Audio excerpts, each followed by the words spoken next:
Kështu që ne do vazhdojmë betejën tonë, edhe pse gjykata sot nuk na pranoi kërkesën për zvendësimin e masës së sigurimit, për zvendësimin e masës për një masë tjetër ndaj zotit Meta. Cilët janë dëshmitarët që do të rrisni?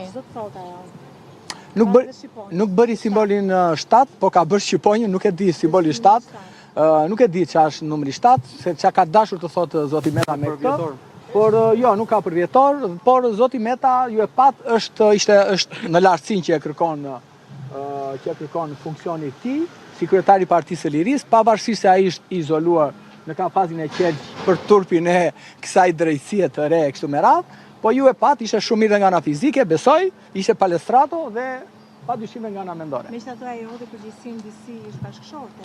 Nuk takon shpenzimeve kur ka përgjegjësia është personale dhe unë nuk mbaj përgjegjësi, jam i divorcuar. Jo, në fakt Anila nuk është se hodhi përgjegjësinë zonja Kryemadhi e ka marrë vetë që në momentin që ajo është pyetur gjatë hetimeve paraprake në prokurori dhe ka thënë që të gjitha shpenzimet që kanë qenë lidhur me familjen, me banesën, me qera apo me marrëdhënie, shitblerje dhe kontrata janë gjitha të mia dhe deklarimet apo mos deklarimet që janë bërë pranë LGP-s dhe për fëmijët e saj janë të gjitha përgjegjësia ime, sepse unë jam marrë me menaxhimin e shtëpisë dhe është normale se nuk besoj që merret prokurori me shtëpinë, merret padyshim bashkëshortja e prokurorit dhe duhet jemi korrent, sepse familjet shqiptare natyrisht që bien mbi gra dhe ju jeni gra, jeni zonja dhe e kuptoni që ministri i brendshëm në familje padyshim që është gruaja. Dëshmitarët kush janë 120 dëshmitarë që do të flisni? I ka thirrur, nuk është se i kemi thirrur ne, ata janë pjesë e procesit hetimor, të cilin i ka thirrur vetë organi procedurës, i ka pyetur gjatë fazës hetimore dhe nëse ju e dini, kur pyetesh gjatë fazës hetimore, padyshim që do vish të pyetesh edhe në seancë kur ti shkon me gjykim normal. Kështu që ne do thirrim disa dëshmitar të tjerë dhe do të paraqesim edhe disa prova të reja gjatë procesit. Faleminderit. Hajde Monika. Me shumë simbole më Monika. Seancë me tensione. Jo, nuk ishte tensione. E vetmi tension ishte që na filloi të na pikote kondicioneri. I ri ke sallare. Ishim kutubat. Vërtet e kam. Kryemadhi, juve ju bashkon me Metën tani më gjykimi i zakonshëm. 3 të tjerë u veçuan. Një koment për këtë? Shiko, normalisht që 3 të tjerë do veçoheshin sepse s'kishe çfarë, domethënë nuk ke.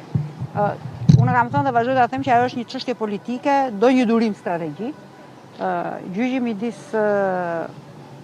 me dhe Ilir Metës dhe po themi drejtësisë së re është një gjyq politik i cili ne që kemi qenë edhe shkaktarët e reformës famshme drejtësisë do paguajmë ato faturat tona, që do t'i paguajmë, do po i paguajmë, por në fund të ditës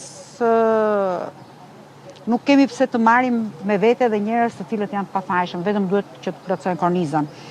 Ndarja e çështjes është një gjë pozitive, mund të quajmë, ose një lloj, po themi, nuk mund ta quaj shpresë, se nuk e shikoj ashtu, sepse do të thotë që personat të cilët kërkojnë ndarjen e çështjes pranojnë të gjykohen me provat që janë dhe e vërtetë është edhe analiza financiare që është bërë për maman time Fatime Kryemadhi e tregon dhe ja jep të sakta që ajo ka burimet financiare, ka të ardhurat në gjithë periudhën e saj të jetës, pra po themi.